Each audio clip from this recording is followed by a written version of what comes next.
Good. Half empty, yeah? Half full. Good, I like that, Simon.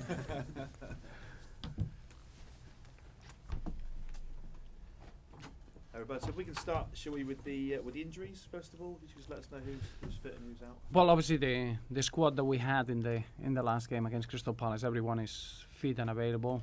James McCarthy is going to have a late fitness test tomorrow to see if he can be involved in the squad travelling to Norwich. But apart from that, no, nothing different.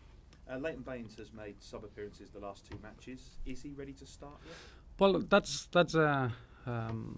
what's important is that after the Middlesbrough game, it took a little bit of a knock, and it took him probably 24 hours to get back to normal. After the game against Crystal Palace, he had no effects, no reaction, and that's what we need to be very much aware when the players out for such a long period like Leighton had. You cannot just expect to come back and be perfect for 90 minutes, and we need to make sure that we are really aware of that process of getting him back. But I was delighted in the manner that he reacted after the game on Monday. So he's getting very, very close to be able to challenge for a 90-minute start. But at the moment, his contribution, it needs to be well measured from a medical point of view to make sure that he gets back with no risk of re-injury. Because he's such an important player, are you being slightly extra cautious than you might otherwise be? No. I think every player needs the same consideration. I think with Leighton is more the nature of the second injury. It wasn't a re-injury as such. It was another injury in the same area, and obviously 7 months out for someone that has been playing constantly in the last decade, if you want. The body needs to get adjusted back into competition more than anything, because in training you get to a point that you can't do any more. And now the period that he had in the past 2 games has been the perfect way of getting back into that match fitness, and I don't think it's too far away, but I think it's important that whatever he gets back on the pitch allows him to be fully fit for the rest of the campaign. Is it a similar approach for another one of your important players, Phil Jagielka? Well, it's a different injury, and Phil had very good news yesterday from the specialist, and we are well on track, probably ahead of what we're expecting. Now we're going into the final period of 15 working days for him before he can join the group. So realistically, we're talking about maybe that group of fixtures after Stoke, probably after Boxing Day. Stoke, Spurs at home, that's a week that it seems very realistic for Phil to come back. Obviously, in Phil's case, it's been a shorter period. It's only a straightforward knee injury that is recovering really, really well, and those are the parameters. I must ask you about Romelu Lukaku. I think goals in 6 consecutive matches now. Are we seeing the finished article? Well, I think we've seen a very consistent footballer for the last 12 months, and I think that's important when you assess a player. You can assess the signs or the moments of form that he's enjoying, or you can look back into a bigger period, and then you can talk with a bit more of detail. I think what Romelu Lukaku has done since last January is been of a striker with a lot of responsibility in the team, a focal point with a terrific goal-scoring ratio, but the assists and everything that he's doing in the final third is as good as it gets in the league.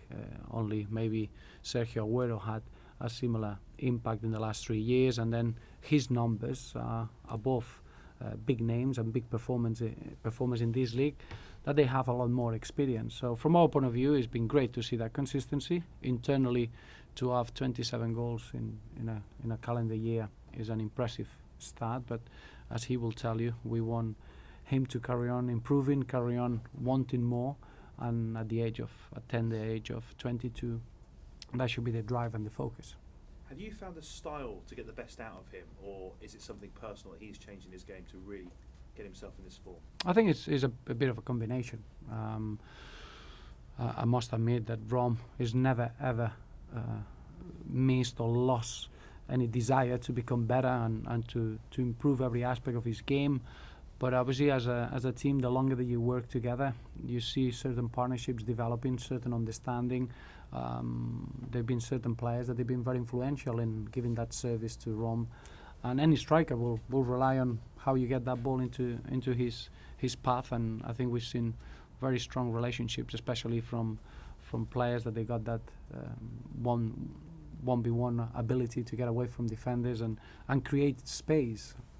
So I think it's a combination of both. I think it's the team understanding his qualities, and the attitude and desire to get better, to wanting to work for the team, and having that responsibility that you need to have in a team to be a team player.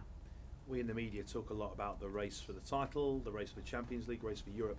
What battle do you think Everton are in this season? To be as good as we can. I think we are in a relentless fight of getting every 90 minutes that we are on the pitch to become better, and that's where we are. We've been very consistent, and obviously we want to reach perfection. I just feel that this team is ready to reach real strong heights. You're looking at the amount. I think we had 2 defeats in 16. Only 1 defeat in 11 away from home. I think we are giving very consistent levels now. But the only focus we have now until we get into the final third of the season is to get every 90 minutes a unique opportunity to push ourselves and become better as a group. Transfer window on the horizon. You are already being linked with players, as you can imagine. Championship, French League, other European leagues. Where are you looking? No, I think January is not a window that we're looking to bring players in, unless it's something that happens. And January sometimes is a window of opportunities, and I think as a football club we'll always keep that in mind. But I think what January is for us is just a transitional month. We want to carry on working. It's right in the middle of the season. This season was always about the continuity, about having a team that know each other really well, and January for us is to try to carry on with that continuity in the players that they've been very important throughout. We've heard from Stephen Naismith this week suggesting he might have to look away from this club to find first team football. Do you expect any departures? I think it's one of those situations that with all the players it has to be a real clarity on their roles at the club and how they feel. A player needs to feel ready to fight for the position and ready to add to the team, but we got that situation with every player. In January, it depends. The situation could change a lot. In 3-4 weeks, you could get suspensions, you could get injuries. The competition for places now at our club is as big or as good as it's been. So that's normal. And in every January or every window, it's important that every player that he hasn't been playing as much gets clarity and gets an understanding of the role in the team. That's normal, but that's nothing different to any player. Big news yesterday, if we just finish on Gary Monk, a man that you played with and then managed as well. What did you make of his sacking by Swansea? Well, I think is the modern times. Is the nature of the competition. I think the manager lives in that sort of situation. Everyone gets. All I would say is that Gary Monk, what he's achieved in his first managerial job, has been short of remarkable. And I think as a manager, you can look back in your achievement. I think Gary Monk, what he achieved with Swansea last season, is gonna be in the history for a long time, and I'm sure that he's gonna get a real refreshing period, and he'll be ready to come back. Given those achievements, though, did he not buy himself a bit more time in your eyes?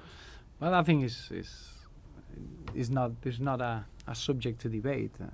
Is what happens now in the game, and you have to accept it. I don't think I said it many times. Ideally, you want to see managers having a long-term project and being able to have the opportunity to take them into place. But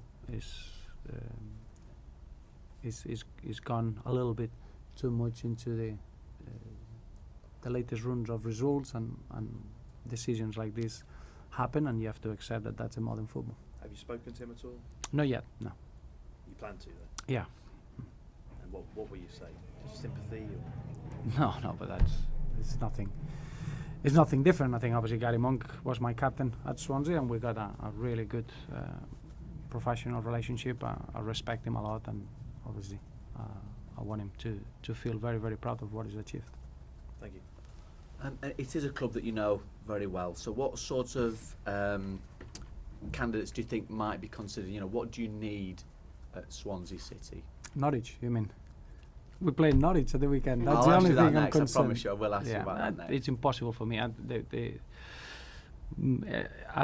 can't really give my advice, or because I don't know the day to day at Swansea. Obviously, at Swansea, I had a fantastic time and great memories, and that will always be with me. But at the moment, I always seen a board and Hugh Jenkins, the chairman, making bold decisions, but very, very successful decisions. And I think any Swansea fan needs to trust the chairman and the board, because what they've done in the last 10 years has been exemplary. So I think as from that point of view, Swansea City, they've always been a football club that they made the decision that nobody expected, and it was the one that it made the difference. So it's a real feeling that they know what they're doing. Ask you about Norwich City. Thank you. It's not that long since you played them. How much of an impact might this have on that game in terms of how well you know each other? No, I think it was a very different game. There were a few different factors. I think when you play in the cup and you know that everything is going to be decided on the night, there are different ways of approaching the game. I thought that what it was very clear is that Norwich were a really good team in possession. Technically, I thought they performed really, really well on the night. And it was a very competitive game, and I expect exactly the same. I think you're looking at the last game that they had at Carrow Road against Arsenal was a really good performance, and we know that we're going to be facing a brave team with a lot of energy, that they can keep the ball really, really well, and clearly we'll have to be at our best if we want to compete against this Norwich side. And if we're only looking at recent results, then previously you might have said, oh, you're the boys in form, they aren't doing too well at the moment. If what we've seen the last few weeks in the Premier League, does that count for nothing anymore? Well, I think we always, and I know that it sounds as a bit of a cliche, this is the most competitive league that I've seen, or I've been involved with. I think on the day, unless you are perfect, you're not given an easy ride against anyone. We've seen it, teams in the bottom positions taking points of the top teams, and I think that's the nature of this season's competition. It's so close. I think every team has got his own way of performing and being competitive, and I don't think that's gonna change. I just feel that the teams that they came up from the championship this season, again, like it's been in the last 2 or 3 years, they bring a real positive outlook, the way they play, the bravery that they show, and throughout the table, you see teams that they can compete against anyone on the day, and I think that's going to be the case until the end of the season. And can that be of benefit to Everton then, that whereas maybe in the past the top clubs were always seen pretty much always to be winning, now because they're getting chipped away not just by the Evertons but by other teams as well, can you take advantage of that? I think it doesn't benefit anyone. Or what it does is that every game, if you can find a level of consistency, any team could get into a good position in the league. It goes down to how consistent you can be as a team. Is the league more open? Of course it is, and because it's harder to get points, so you feel that the points tally at the end of the season will be lower to whatever the aim that you have. But it goes down that being the league that open, it becomes harder to get points in the same way. So I don't think benefits anyone in particular. I just want finally, if I may, on Tom Cleverley, back in the team for the last 2 or 3 games or so now. So how important has he been to you since his return? Well, it's been very important from day one. I think any player that arrives at the football club, you get some sort of a adaptation period, and I don't think we had an adaptation period with Tom. Probably the pre-season fixtures was enough for him just to understand the football club, to understand our fans, to understand the players, to understand the way we want to play, and it's been very very important for the way that we want to perform. Then he had the injury, he came back.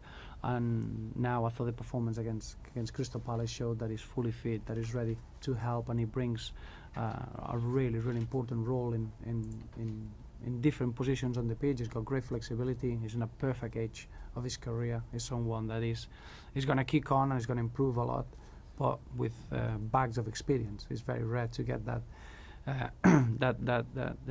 that mixture the other way around. Normally, you got a player that you accumulate games, and then Tom is been through incredible experiences at the international level and winning titles, and now is probably in the best moment of his career to enjoy his football, to put the experience into place in a dressing room that is very much appreciated, and he fits in extremely well in the way that we want to play. Thank you. Thanks, guys. Thank you. What do you say to someone like Stephen Naismith, who's obviously used to being involved a lot more than he is right now? Well, I think Stephen is a very intelligent man, an intelligent footballer, and I think he's got an incredible degree of confidence. And what it is that it is true that it's been very frustrating for certain players in those attacking positions due to the fact that some of the players that they are playing in those roles, they reach an incredible level of form. And I think as a player, you understand that the same way you want to get into the team, and that's the competition that you develop on a daily basis allows players to compete consistently on the pitch. So I think Stephen Naismith had an incredible influence on the pitch and off the pitch. Obviously scored a hat-trick, a fantastic hat-trick against Chelsea. From that point on, the way he competes and he works in training affects the level of the others on the pitch. So it's very much to see where we are in January and make sure that he's happy with the opportunities of helping the team and making sure that he's got clarity in his role at the football club. And if he wanted to leave in January, would you be open to that? Well, that's something that we need to look into whenever that situation arises. It happened in August. It wasn't the right time. We're gonna see how the next 3-4 weeks go. As you know, it's so important to have a strong squad, and we got a period of a lot of games in short amount of days, and every single player will have a very important role in those weeks. So I'm sure that in 4 or 5 weeks we'll have a clear idea of where we are, and it'll be the right time to make a decision. Okay, thanks. Roberto, we mentioned the transfer window before. I was in New York to hear your talk about the whole John Stones saga. I thought it was fascinating. I know you were very frustrated by that time. Transfer windows, why do we have them? Do we need them? Should we scrap them, certainly during the season? No, I think should we have transfer window? Yes. The question is the answer is very clear. Yes, and I think it's a moment of the season that you assemble your squad. You put your strategy of how you want to get players together. Should we have the window open while we have competitive games and official games? No, and it's a very strong no, because it's unfair.